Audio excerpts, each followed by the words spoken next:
मैं सभी को बहुत शुभकामनाएं देता हूं। मैं देश के हर जवान को और नौजवान को बताना चाहता हूं कि आपका सपना ही मोदी का संकल्प है।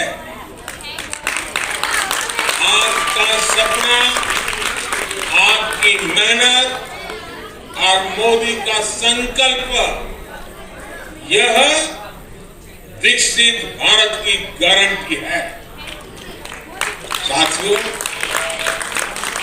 मुझे खुशी है कि ये जो अमृत भारत स्टेशन है, विरासत और विकास दोनों के प्रतीक होंगे। जैसे ओडिशा के बालेश्वर रेलवे स्टेशन को भगवान जगन्नाथ मंदिर की थीम पर डिजाइन किया गया है, सिक्किम के रंगपो रेलवे स्टेशन पर आप लोगों को स्थानीय वास्तुकला का प्रभाव दिखेगा। राजस्थान का सांगनेर रेलवे स्टेशन 16वीं शताब्दी की हैंड ब्लॉक प्रिंटिंग को दर्शाता है। तमिलनाडु के कुंभकोणम स्टेशन का डिजाइन चोल काल के वास्तुकला पर आधारित है। अहमदाबाद रेलवे स्टेशन मोढेरा सूर्य मंदिर से प्रेरित है। गुजरात में द्वारका स्टेशन द्वारकाधीश मंदिर से प्रेरित है। आईटी सिटी गुड़गांव का रेलवे स्टेशन आईटी के लिए ही समर्पित होगा। यानी अमृत भारत स्टेशन उस शहर की विशेषता से दुनिया को परिचित कराएगा। इन स्टेशनों के निर्माण में दिव्यांगों और बुजुर्गों, उनकी सुविधा का भी विशेष ध्यान रखा गया है।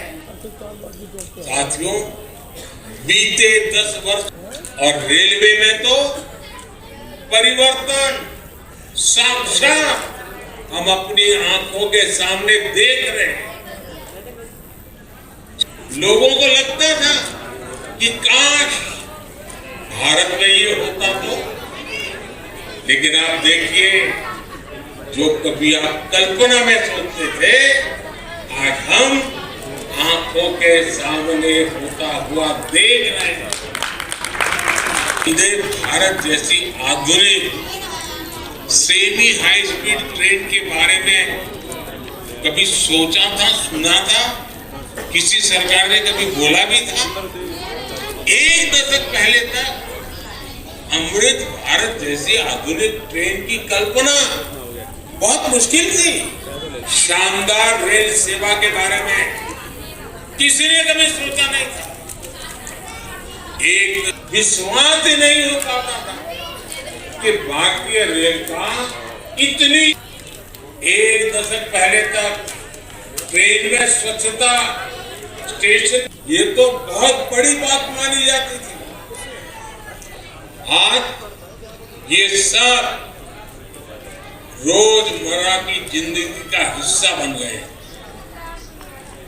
एक दशक पहले तक मानव रहित फाटक भारतीय रेल की एक पहचान बन चुकी थी, एक आम तस्वीर थी। आज ओवरब्रिज, अंडरब्रिज से वे रोक-टोक और दुर्घटना रहित आवाजाही सुनिश्चित हुई है। एक दशक पहले तक लोगों को लगता था आधुनिक सेवाएं, सुविधाएं सिर्फ पैसे वाले लोगों के ही भाग्य में है।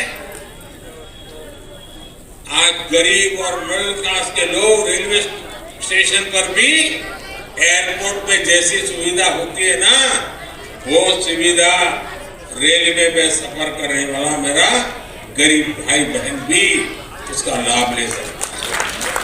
साथियों, दशकों तक रेलवे को हमारे यहाँ की स्वार्थ भरी राजनीति का शिकार होना पड़ा। लेकिन अब भारतीय रेलवे देशवासियों के लिए ईज ऑफ ट्रैवल का मुख्य आधार बन रही है। जिस रेलवे के हमेशा घाटे में होने का रोना रोया जाता था, आज वो रेलवे परिवर्तन के सबसे बड़े दौर से गुजर रही है। ये सब कुछ आज इसलिए हो रहा है क्योंकि भारत 11वें नंबर से छलांग लगाकर 5वें नंबर की अर्थव्यवस्था बना। 10 साल पहले जब हम 11वें नंबर पे थे, तब रेलवे का औसत बजट 45,000 करोड़ रुपए के आसपास रहता था। आज जब हम 5वें नंबर की आर्थिक ताकत है, तो इस वर्ष का रेलवे बजट 2.5 लाख करोड़ रुपए से अधिक का है। आप कल्पना कीजिए, जब हम दुनिया की तीसरी बड़ी आर्थिक महाशक्ति बनेंगे, तो हमारा सामर्थ्य, इसलिए मोदी भारत को जल्द से जल्द दुनिया की तीसरी सत्ता बनाने के लिए जी जान से जुटा। लेकिन साथियों, आपको एक और बात ध्यान रखनी है। नदी नहर में पानी चाहे कितना भी क्यों न हो, अगर मेड़ टूटी हुई हो तो किसान के खेत तक बहुत ही कम पानी पहुंचेगा। इसी तरह बजट चाहे कितना भी बड़ा हो, अगर घोटाले होते रहे, बेईमानी होती रहे, तो जमीन पर उस बजट का असर कभी नहीं दिखता। बीते 10 वर्षों में हमने बड़े बड़े घोटालों को, सरकारी पैसे की लूट को बचाया है।